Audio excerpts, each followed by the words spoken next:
때 요 한마음 미션도 같이 위해서 기도해 주시기 바랍니다. 예, 오늘 본문은 빌립보서 2장입니다. 빌립보서 2장 1절부터 8절. 빌립보서 2장 1절부터 8절. 그래서 예수님께서 가지고 계셨던 생각과 마음을 저희가 이번 시간에 한번 다시 새겨 보려고 합니다. 빌립보서 2장 1절부터 8절입니다. 빌립보서 2장 1절부터 8절 찾으셨으면 제가 받들어 읽겠습니다. 빌립보서 2장 1절부터 8절. 그러므로 그리스도 안에서 무슨 안위가 있거나 사랑의 무슨 위로나 성령의 무슨 교제나 무슨 인정이나 긍휼이 있거든 너희는 같은 생각을 품고 같은 사랑을 가지며 한 마음과 한 생각이 되어 내 기쁨을 성취하라. 아무 일도 다툼이나 허영심으로 하지 말고 겸손한 생각으로 각각 자기보다 남을 더 낮게 여기며 각 사람이 자기 일들만 돌아보지 말고 각 사람이 남의 일들도 돌아보라. 너희 안에 이 생각을 품으라. 그것은 그리스도 예수님 안에도 있던 생각이니라. 그분께서는 하나님의 형체로 계심으로 하나님과 동등함을 강탈로 여기지 아니하셨으나 스스로 무명한 자가 되사 자기 위에 종의 형체를 취하시고 사람들의 모습이 되셨으며 사람의 모양으로 나타나사 자기를 낮추시고 죽기까지 곧 십자가로 인해 죽기까지 순종하셨느니라. 예, 먼저 기도하겠습니다. 하나님 아버지, 오늘도 주님 앞에 나와 주님께 경배 드릴 수 있는 특권을 허락해 주셔서 감사드립니다. 주님은 정말 위대하신 하나님입니다. 주님의 말씀을 통해 저희를 주님의 사람답게 변화시켜 주시기 원합니다. 예수님의 이름으로 기도드렸습니다. 아멘. 예, 성경은 하나님의 말씀입니다. 우리는 성경이 하나님의 말씀이라고 믿습니다. 성경이 주는 유익은 정말 이루 말할 수 없을 정도로 많습니다. 전 성경이 주는 유익 중에 가장 큰 유익은 이 성경을 통해서 하나님을 알 수 있다는 겁니다. 특히 하나님의 생각을 알 수 있는 것이 정말 큰 유익이라고 생각합니다. 성경에 의하면 예수님은 온 세상을 창조하신 전능하신 창조자 하나님입니다. 오늘 본문에서는 그 창조자 하나님이신 예수님의 생각과 마음이 어떤 것인지 잘 보여주고 있습니다. 2절에서는 같은 생각과 한 생각이라고 하고 5절에서는 이 생각이라고 하는데 이것은 모두 동일하게 5절에 나온 그리스도 예수님 안에도 있던 생각을 가리키고 있어요. 그리스도 예수님 안에 있었던 생각, 이게 무엇일까요? 예수님께서는 모든 것을 창조하시기 전부터 영광 중에 앉아 계셨습니다. 예수님은 모든 천사들과 창조물들의 경배와 찬양을 받기에 합당하신 분입니다. 예수님은 거룩하시고 순결하시고 깨끗하시고 단 한 번도 죄를 지은 적이 없으셨고 또 죄를 지으려고 하신 적도 없습니다. 단 한 번도 죄의 유혹에 굴복하신 적도 없으십니다. 예수님은 순수하고 의로우시고 정의로우시고 완벽함 그 자체입니다. 예수님은 아버지 하나님을 사랑하셨고 아버지 하나님도 예수님을 사랑하셨습니다. 그러니까 모든 것이 완벽하고 놀라웠습니다. 그런데 예수님께서는 이 더럽고 추하고 악하고 경건하지 않은 인간을 위해 이 세상에 오셨습니다. 도둑질과 거짓말과 살인과 간음과 음행으로 가득 찬 이 세상에 오신 겁니다.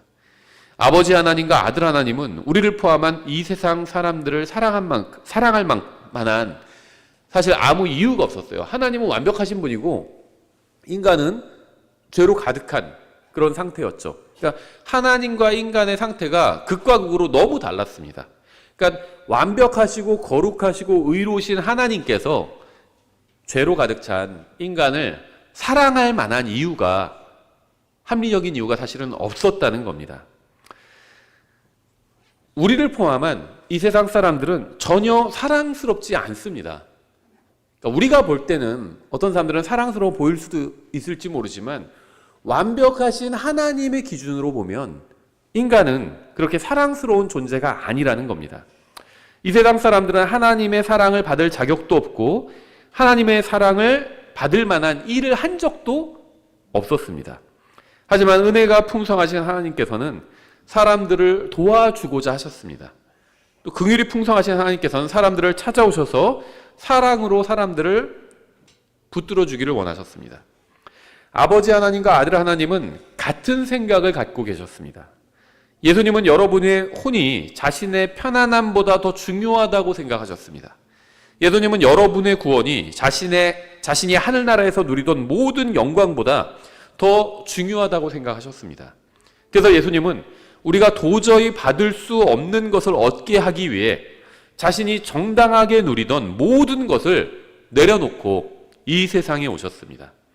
성경은 예수님의 모든 구속 사역이 끝났을 때에 대해서 9절에서 이렇게 말씀하고 있죠. 그러므로 하나님께서도 그분을 높이 올리시고 모든 이름 위에 있는 이름을 그분에게 주사 하늘에 있는 것들과 땅에 있는 것들과 땅 아래에 있는 것들의 모든 무릎이 예수라는 이름에 굴복하게 하시고 또 모든 혀가 예수 그리스도는 주시라고 시인하여 하나님 아버지께 영광을 돌리게 하셨느니라. 주님께서는 여러분이 어떤 생각을 품기를 원하고 계실까요? 여러분이 다른 사람보다 나은 사람이라는 생각을 버리기를 원하십니다. 사람은 죄를 지은 이후에 기본적으로 자기 중심적이 되었습니다. 그래서 자기 자신을 위주로 생각합니다. 그리고 또 자기가 다른 사람보다 더 나은 존재라고 생각하는 그런 경향이 있어요. 근데 하나님께서는 우리가 이런 생각을 버리기를 원하신다는 겁니다. 자신이 다른 사람보다 더 나은 그리스도인이라는 생각을 버리기를 원하신다는 겁니다. 자신이 더 신실한 사람이라는 생각을 버리기를 원하십니다. 자신이 주님을 위해서 더 많은 일을 했다는 생각을 버리기를 원하신다는 겁니다. 자기가 피해자라는 생각을 버리기를 원하신다는 겁니다. 자기가 다른 사람보다 특별한 사람이라는 생각을 버리기를 원하신다는 겁니다. 주님께서는 여러분이 자기중심적인 모든 생각을 내려놓기를 원하십니다. 그것이 바로 주님께서 품으셨던 생각이기 때문입니다. 사람들은 자신보다 나은 사람을 보고 자기를 판단하지 않고 자기보다 못해 보이는 사람을 보고 판단합니다. 그래서 자기 정도면 좀 괜찮은 사람이라고 그렇게 생각하는 겁니다. 나는 그 사람을 그렇게 대하지 않았는데 그 사람은 나를 악하게 대했다. 이렇게 생각합니다. 그래서 때로 우리가 기분 나빠하는 거죠. 그래서 다른 사람에게 또 때로 분노합니다. 자신이 그 사람보다 낫다고 생각하기 때문에 다른 사람에 대해서 화를 내는 겁니다. 우리가 뭐 뉴스를 보거나 그러면 화를 내잖아요. 정치인들, 뭐 국가 지도자들이 어떻게 저럴 수 있지 막 화를 냅니다. 그런데 우리도 비슷한 일을 할 때가 있어요. 또 나는 다른 사람한테 그렇게 나쁘게 대하지 않았는데 다른 사람은 왜 나한테 그렇게 대하지? 그렇게 생각할 때도 있는 겁니다. 우리가 다른 사람에 대해서 화를 내는 이유는 내가 그 사람보다 의롭다고 생각하기 때문입니다. 그래서 화를 내는 거예요. 근데 하늘에 계신 예수님을 한번 생각해 보세요. 이 세상에 있는 모든 사람이 먹고 살 수 있는 이유는 주님께서 먹여주시기 때문이죠. 그러니까 성경 기록이 모두 사실이라면 사람들이 먹고 살 수 있는 이유는 하나님께서 은혜를 베풀어 주시기 때문입니다. 이 세상 모든 사람이 살아있는 이유는 주님께서 호흡할 수 있게 해주시기 때문이죠. 우리가 무엇인가를 누린다면 그것은 하나님께서 허락해 주셨기 때문입니다. 그런데 사람들은 하나님을 때로 원망하고 욕하고 저주하고 또 부인합니다. 죄를 짓고 주님의 명령을 지키지 않으며 또 주님의 거룩한 이름이 헛되이 불리고 또 신성모독을 사람들이 하는 경우도 너무나도 많습니다. 하지만 주님께서는 사람들을 보시고 즉시 벌을 주시지 않고 오히려 그들을 위해서 대신 벌을 받으심으로 사람들이 구원받을 수 있는 길을 열어주셨습니다. 이것이 바로 그리스도 예수님 안에 또 있던 생각이라는 겁니다. 그러니까 한마디로 정리하면 하나님께서 온 세상을 만드셨죠. 예수님은 온 세상을 만드신 창조주 하나님입니다. 근데 사람들이 죄에 빠지게 되었습니다. 그리고 하나님을 거부하고 부인하고 욕하고 있어요. 근데 하나님께서는 사람들을 즉각 벌하지 않으시고 인간의 몸을 입고 이 세상에 오셔서 사람들이 치러야 될 죄값을 대신 치러주셨습니다. 그리고 사람들이 원하면 누구든지 구원받을 수 있도록 기회를 열어주셨다는 겁니다. 이게 하나님의 마음에 있던 생각이었어요. 그렇죠? 다시 본문으로 돌아가서 2절에 너희는 같은 생각을 품고 같은 사랑을 가지며 한 마음과 한 생각이 되어 내 기쁨을 성취하라. 참된 기쁨과 사랑은 한 마음과 한 생각에서 옵니다. 그러니까 가정이 행복하려면 가정 구성원들이 다 같은 생각을 가지고 있으면 행복합니다. 또 교회가 행복하려면 다 같은 생각을 가지고 있으면 행복할 수 있는 겁니다. 뭐 당연한 말이겠죠. 그런데 이 한 마음과 한 생각을 갖는다는 게 무엇일까요? 다 같은 것을 좋아해야 행복할 수 있는 걸까요? 그러면 그건 불가능하겠죠. 다 같은 음식을 좋아하고 다 같은 색깔을 좋아하고 뭐 다 같은 스타일을 좋아하고 그래야 행복하다면 행복은 불가능할 겁니다. 그렇죠? 그리고 각각의 어떤 개인의 개성이 사라지게 되잖아요. 모든 사람이 같은 색을 좋아하고 다 흰색만 좋아하고 모든 사람이 같은 음식을 좋아하고 예를 들면 다 짜장면만 좋아하고 그러면 개성이 사라지게 되잖아요. 그렇죠? 그러니까 성경이 지금 말씀하고 있는 한 생각과 한 마음은 그런 것은 아닙니다. 다 같은 것을 좋아해야 되고 뭐 그런 얘기를 하고 있는 것이 아니에요. 그러니까 한 마음과 한 생각이 되어야 되는데 모두 같은 어떤 특정한 것을 좋아하고 선호하고 그래야 된다. 그런 얘기를 하는 것은 아닙니다. 여기서 말하는 한 마음과 한 생각이란 것은 예수님이 가지고 계셨던 생각처럼 다른 사람들을 위해서 자기를 희생하는 생각입니다. 예수님께서 하셨던 것처럼 받을 자격이 전혀 없는 다른 사람을 위해서 자신의 생명을, 자신의 인생을 내려놓는 거예요. 그래서 다른 사람들이 하나님의 축복을 충만하게 누릴 수 있게 하겠다는 것입니다.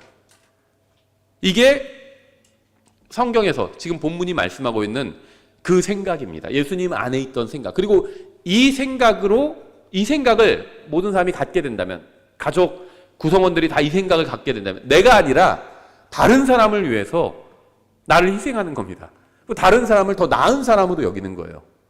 그러면 그 가정이 행복하다는 겁니다.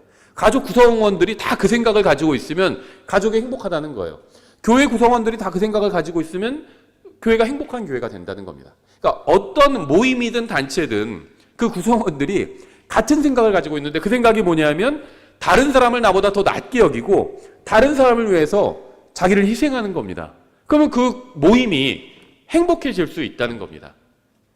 하나님께서 그리스도인들에게 원하시는 것이 사실은 가장 기본적으로는 이것입니다. 다른 사람을 나보다 더 낫게 여기고 그리고 다른 사람을 위해서 나를 희생하는 것. 근데 여기까지만 얘기하면 다른 사람을 위해서 다 희생하기만 하면 나는 과연 행복할까?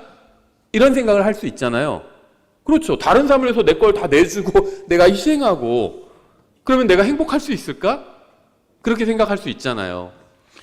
근데 성경은 그럴 수 있다고 말씀합니다. 두 가지 이유인데요. 첫 번째는 하나님께서 그렇게 만들어 놓으셨기 때문이에요. 다른 사람을 위해서 내 것을 내주고 나를 희생하면 행복할 수 있게 그렇게 만들어 놓으셨다는 겁니다. 진짜 사랑하는 관계에선 그것을 통해서 행복이 오거든요. 내 걸 챙기는 것이 아니라 오히려 내 걸 내주고 내가 희생함을 통해서 행복이 올 수 있다는 겁니다.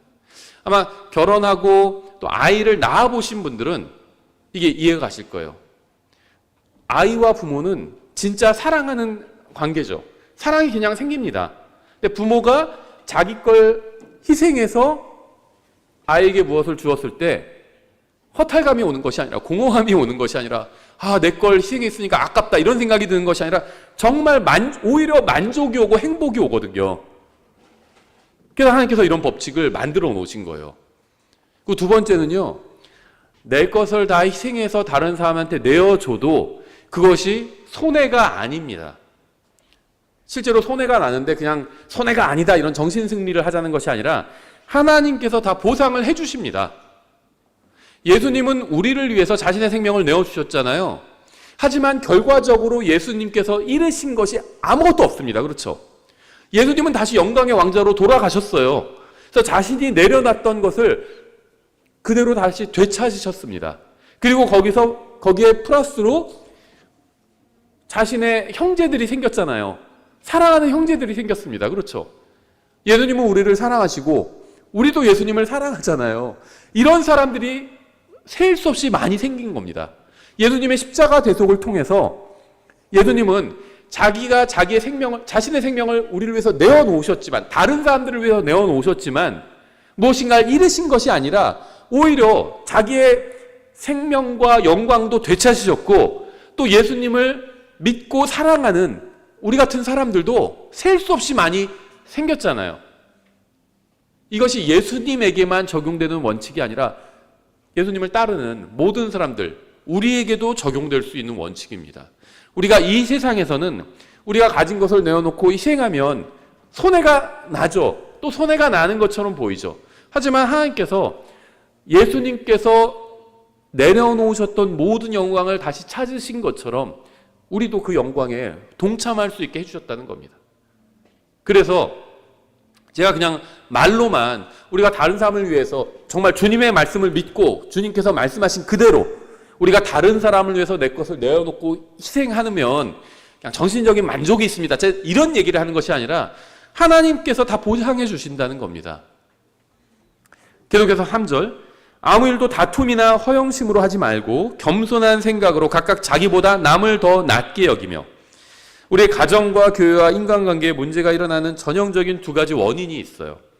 많은 불화와 다툼이, 많은 불화가 다툼과 헛된 영광을 통해서 옵니다. 헛된 영광.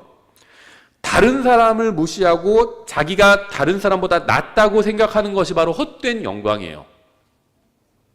헛되다는 것은 없다는 겁니다. 성경에서 헛되다 이렇게 말하면 그건 없다는 의미거든요. 근데 헛된 영광이라는 건 영광이 없다는 겁니다. 근데 다른 사람보다 내가 더 나은 사람이라고 여기는 것이 바로 헛된 영광이라는 겁니다. 다른 사람을 깎아내리고 험담하는 것이 바로 다툼이죠. 다른 사람을 비판하고 함부로 판단하고 정죄하고 항상 그 사람의 잘못만을 찾는 것이 바로 다툼입니다.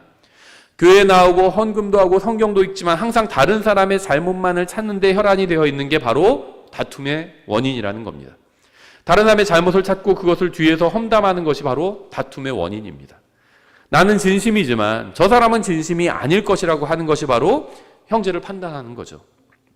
3절 뒷부분에 겸손한 생각으로 각각 자기보다 남을 더 낮게 여기며, 성경은 자기보다 다른 사람을 더 나은 사람으로 여기라고 말씀합니다. 왜 그럴까요? 왜냐하면요, 나보다 못한 사람은 아무도 없기 때문이에요.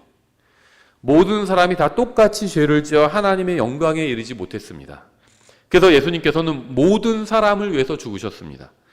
한편으로는 모든 사람이 다 지옥에 갈 만큼 가치 없는 존재이고요, 다른 한편으로는 모든 사람이 다 예수님께서 죽어주실 만큼 가치 있는 존재입니다. 그러니까 사람은 아무 가치가 없는 존재이면서 동시에 가장 큰 가치를 지닌 존재가 되었습니다. 우리가 서로를 비교하면 누가 더 좋고 나쁘고 더 훌륭하고 못하고 이렇게 보일 수 있지만 하나님 앞에서는 모든 사람이 죄를 지어 하나님의 영광에 이르지 못했습니다. 그러니까 모든 사람이 다 지옥에 갈 만한 존재라는 겁니다. 다 폐기물이라는 거예요, 말하자면. 공장에서 뭔가를 만들어냈는데 다 불량품이에요. 다 폐기하는 겁니다. 근데 폐기물 중에서도 어떤 거는 조금 불량인 것이 일부일 수도 있고, 어떤 30%일 수도 있고, 어떤 폐기물은 50%일 수도 있고, 그게 이제 폐기물마다 다를 수도 있어요. 그렇죠? 근데 30% 잘못된 폐기물이 50% 잘못된 폐기물한테, 야, 난 그래도 너보단 나아, 이렇게 얘기하는 게 무슨 소용이 있나요? 다 제품이 되지 못하고 폐기되면 의미가 없어요. 그렇죠? 사람이 그렇다는 겁니다. 하나님 앞에서. 한 사람이 다른 사람보다 좀 나을 수 있지만 다 하나님 앞에서는, 심한 말일지 모르지만 폐기물에 지나지 않는다는 겁니다. 그래서 우리끼리 비교하는 게 아무 의미가 없다는 거예요. 하나님의 기준에 미치지 못했어요.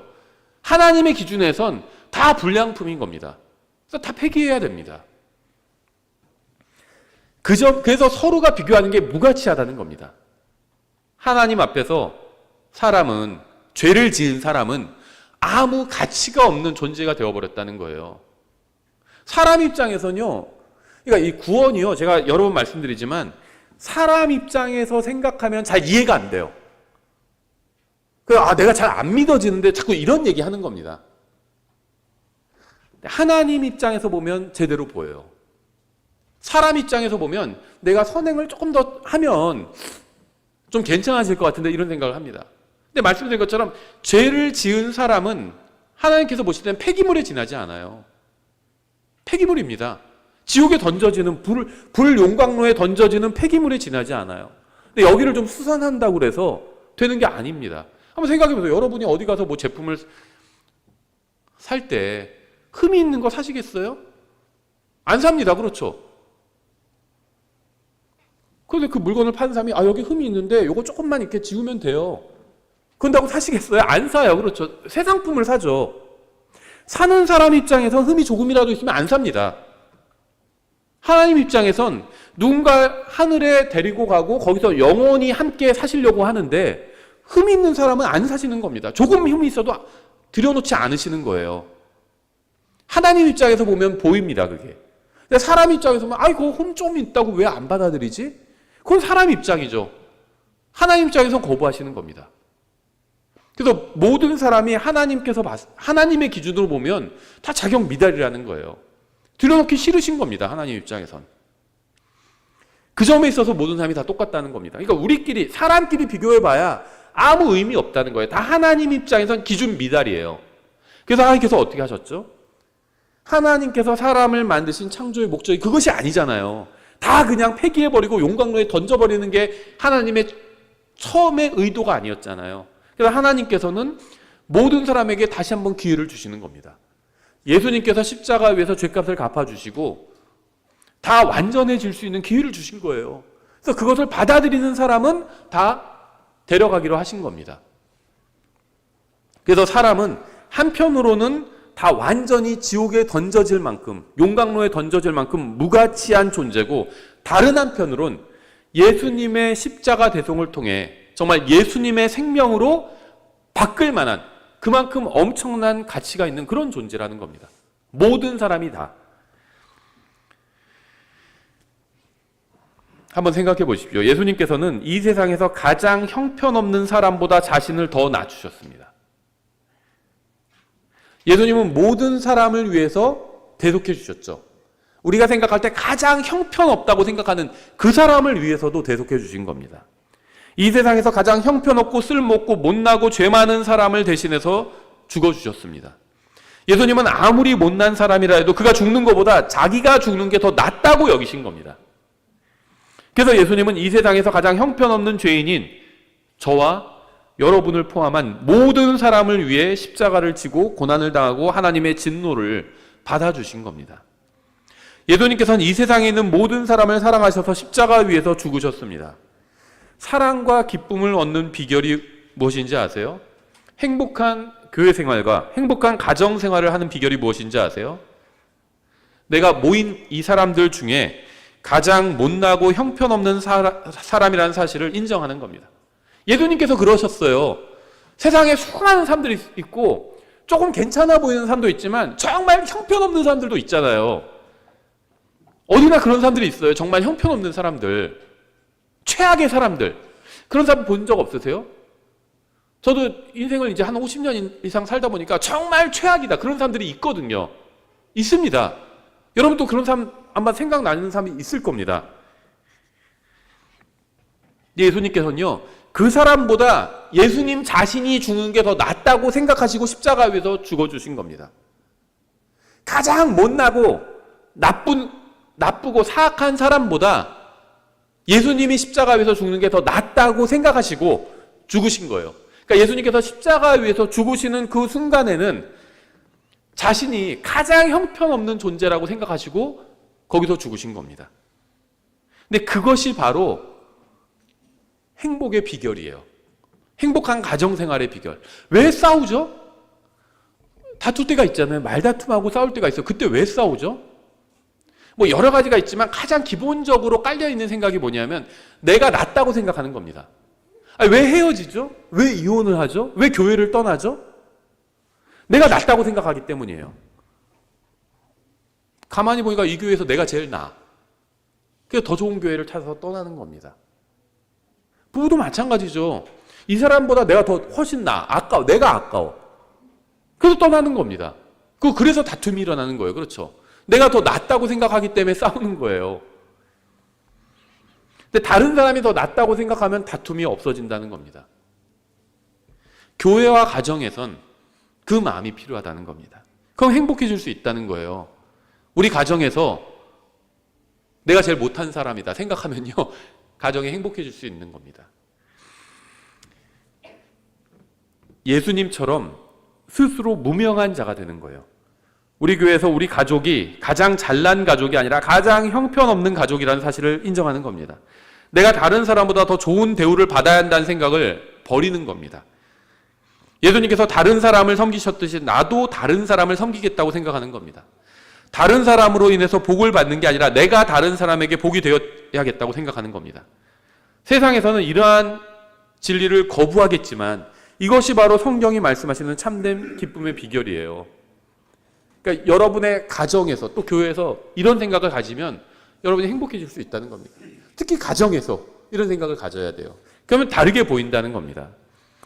인간의 타락한 본성은 이런 생각을 거부합니다. 내가 뭐가 못났다고 그러냐 이렇게 따지려고 합니다. 그래서 내가 저 사람보다 내가 더 낫다고 생각합니다. 타락한 본성은 다른 사람에게 섬김을 받아야 교회 생활과 가정 생활이 재미있을 거라고 생각을 합니다. 하지만 틀렸습니다. 그것은 그리스도 예수님 안에 있는 생각이 전혀 아닙니다. 하나님의 말씀인 성경에 의하면 자신만을 위해서 사는 사람은 인생을 완전히 망쳐버리게 됩니다. 자기가 최고라고 생각하는 사람은 아무것도 거둘 게 없는 완전히 실패한 빈 털털이 인생이 되고 맙니다. 왜 그럴까요? 하나님께서 그렇게 만들어 놓으셨어요. 인생의 법칙을 그렇게 만들어 놓으셨습니다.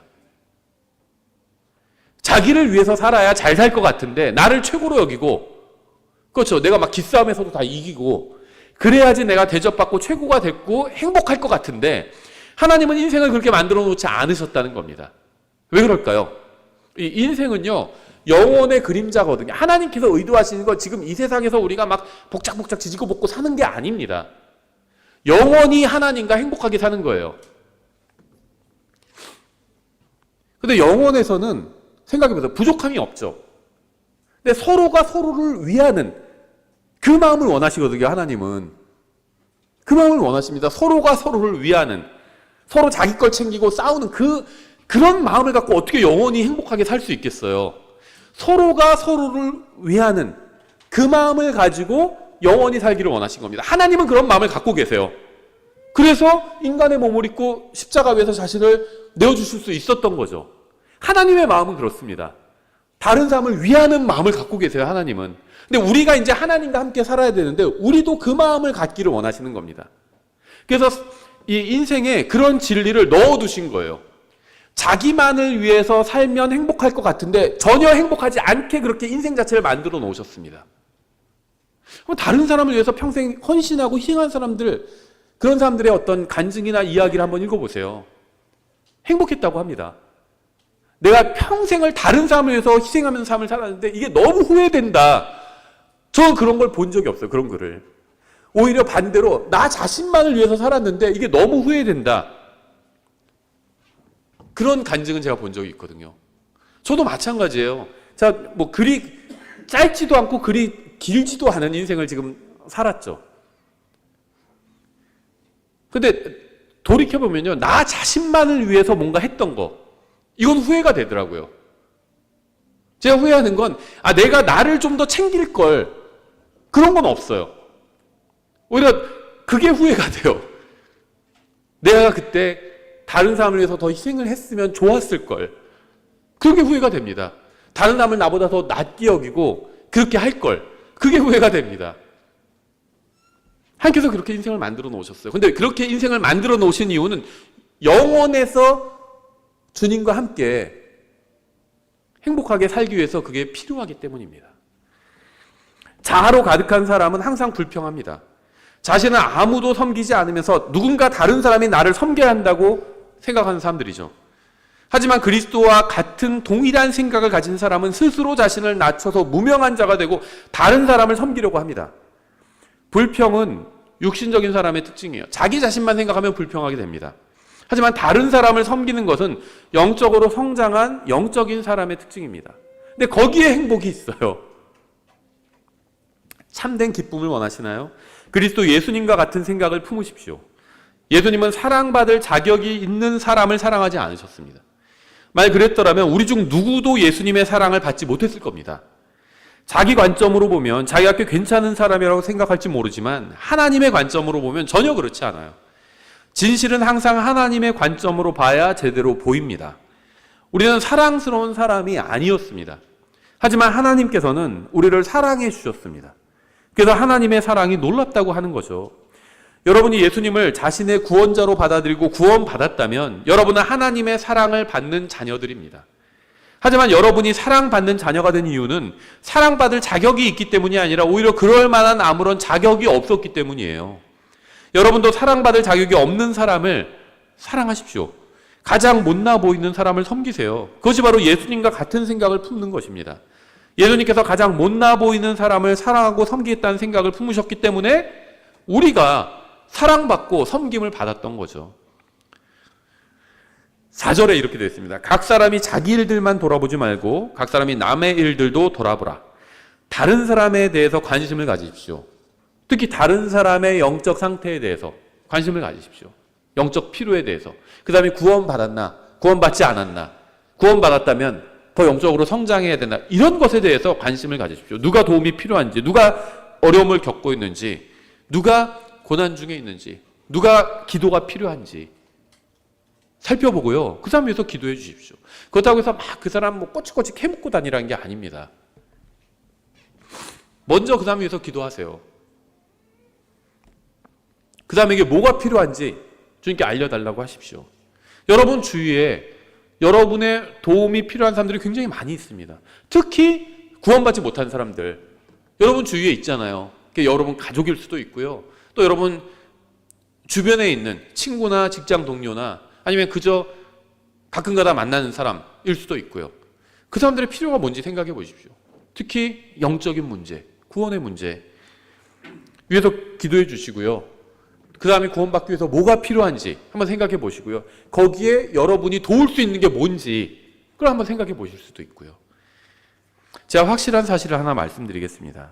여러분 자신이 작아질수록 교회가 더 좋아질 겁니다.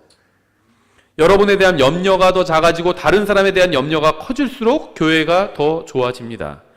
누군가 더 어려운 사람이 있고 고난받는 사람이 있다면 그 사람을 더 사랑하십시오. 그 사람 위해서 기도해 주십시오. 어머니는 아이가 아프면 아플수록 더 사랑하죠. 아기가 아프다고 해서 사랑이 작아지지 않고 아플수록 사랑이 더 커집니다. 왜냐하면 그런 게 바로 진짜 사랑이기 때문입니다. 여러분이 다른 사람을 더 사랑할수록 교회는 훨씬 더 좋아지고 좋은 교회가 될 겁니다. 이 세상은 밤낮으로 다른 사람들의 것을 빼앗고 내가 무엇인가를 더 소유하는 것이 바로 행복이라고 사람들을 세뇌합니다. 그렇죠. 내가 더 많이 가져야 되고 근데 내가 더 많이 가지면 누군가는 뭔가 잃게 되는 겁니다. 그런데 그게 행복이라고 그렇게 가르치고 있죠, 세상은. 무엇인가를 받아야 하고요. 얻어내야 생존할 수 있다고 가르칩니다. 하지만 그 결과는 행복이 아닌 비참함인 경우가 많아요. 아무리 입에 맛있는 음식이 가득하고 집에 좋은 가구가 가득하고 지갑에 돈이 가득하고 인생에 자랑할 만한 경력이 가득하다 해도 자신만 생각하면 절대 기쁨은 오지 않습니다. 자, 어떤 쇼츠에서 봤는데 이름은 얘기하지 않을게요.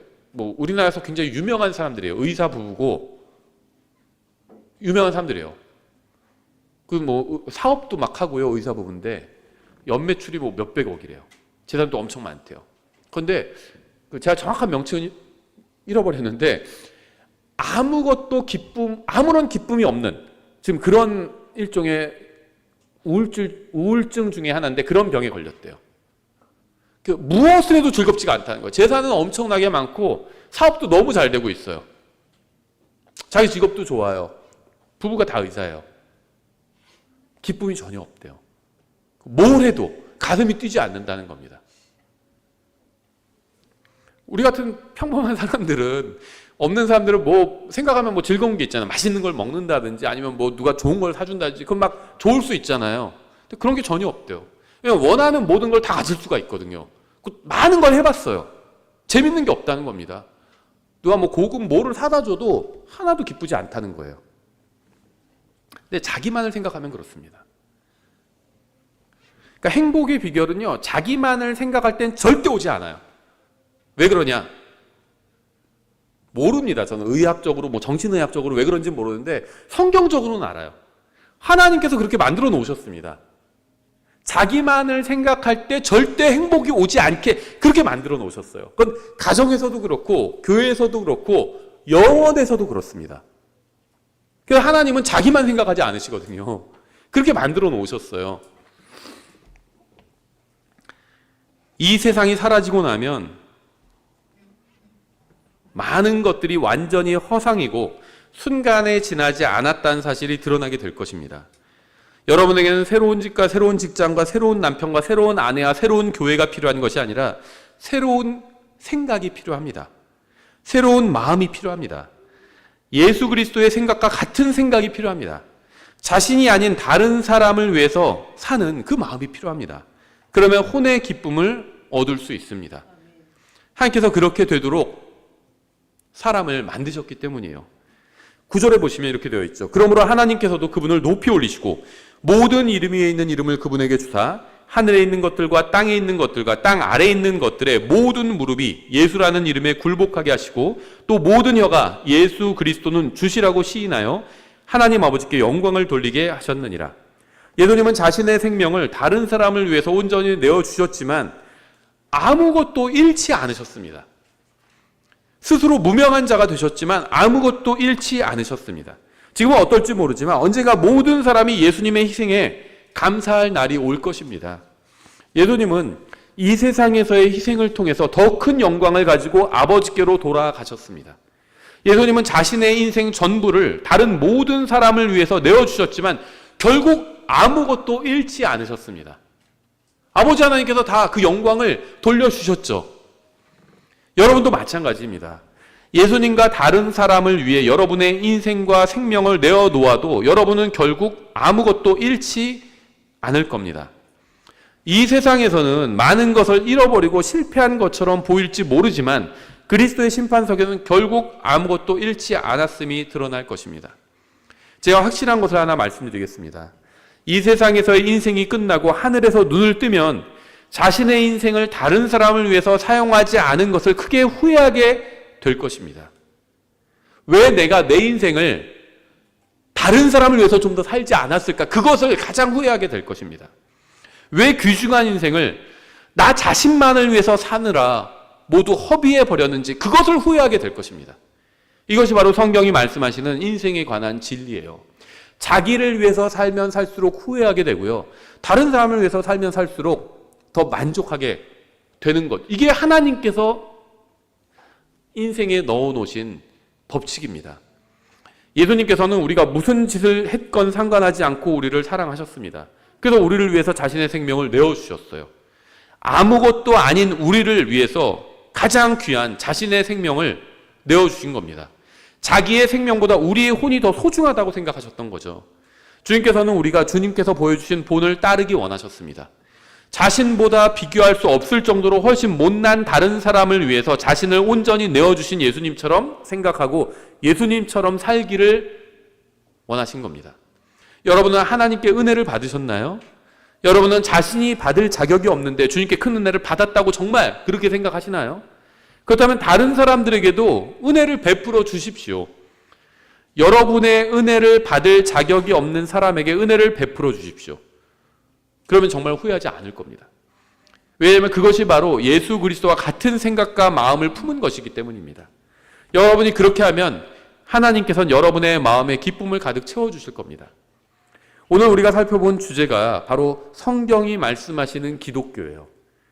무엇인가를 하거나 무엇인가를 배워서 머리를 채우는 것이 아니라 우리의 마음을 하나님의 마음과 일치시키는 것이 바로 성경이 말씀하는 기독교입니다. 주님께서 여러분을 대해주신 것과 똑같이 다른 사람들을 대해주십시오. 저는 우리 교회의 모든 형제 자매들이 한 사람도 빠짐없이 그리스도의 생각과 마음을 가지게 되었으면 좋겠습니다. 이게 저 목회의 목표입니다. 우리 교회의 모든 성도들이 예수님의 마음으로 살게 되는 것.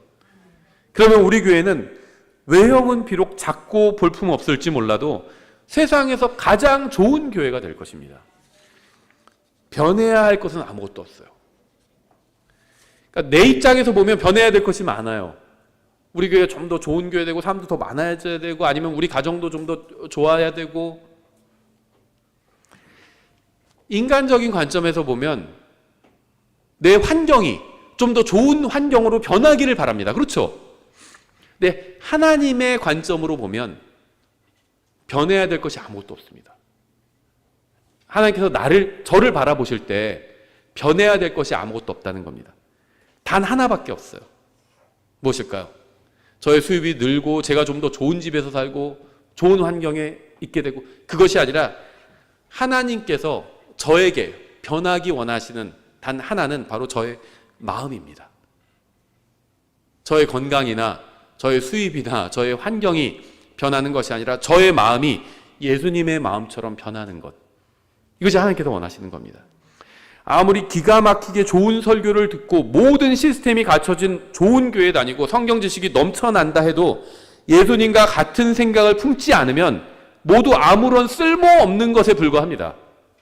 아무리 크고 좋은 교회에 다니고 성경 지식 많이 알고 있어도 예수님과 같은 생각을 갖지 않고 같은 마음을 품지 않는다면 그게 다 무슨 소용이 있습니까? 예수님은 사랑받을 자격도 없고 가치도 없는 우리를 사랑해 주셨습니다. 아무것도 받을 자격이 없는 우리에게 선하게 대해 주셨습니다. 예수님께서 우리를 대해 주셨던 것처럼 우리가 다른 사람들을 대하는 것, 이것이 성경적 기독교입니다. 그리고 그렇게 하면 그리스도의 심판석에서 책망받을 것이 아무것도 없고 오히려 큰 칭찬을 받게 될 것입니다. 전 여러분이 성경을 더 많이 배워서 성경 지식을 늘렸으면 좋겠어요. 하지만 그리스도의 생각을 품지 않고 그리스도의 마음을 품지 못한다면 아무리 많은 성경 지식을 가지게 된다 할지라도 그리스도의 심판석에선 아무 소용이 없다는 것을 잊지 말아야 합니다. 하나님을 섬기십시오. 다른 사람들을 섬기십시오. 주님을 위해서, 다른 사람을 위해서 여러분이 가진 것, 여러분이 주님께 받은 것을 내어주십시오. 여러분이 아무리 많은 것을 내어준다 해도 그리스도의 심판석에서 여러분은 아무것도 잃지 않았음을 알게 될 것입니다. 기도하겠습니다. 하나님 아버지, 저희를 위해 가난하게 되셨던 예수님으로 인해 감사드립니다. 저희를 위해 자신의 생명을 내어주셨던 예수님으로 인해 감사드립니다. 저희가 이 세상에서 눈에 보이는 것에 속지 않고 영원한 것을 바라보며 살 수 있게 도와주시기 원합니다. 저희가 육신과 정욕을 따라 살지 않고 예수님의 생각과 예수님의 마음으로 살 수 있게 도와주시기 원합니다. 예수님의 이름으로 기도드렸습니다. 아멘.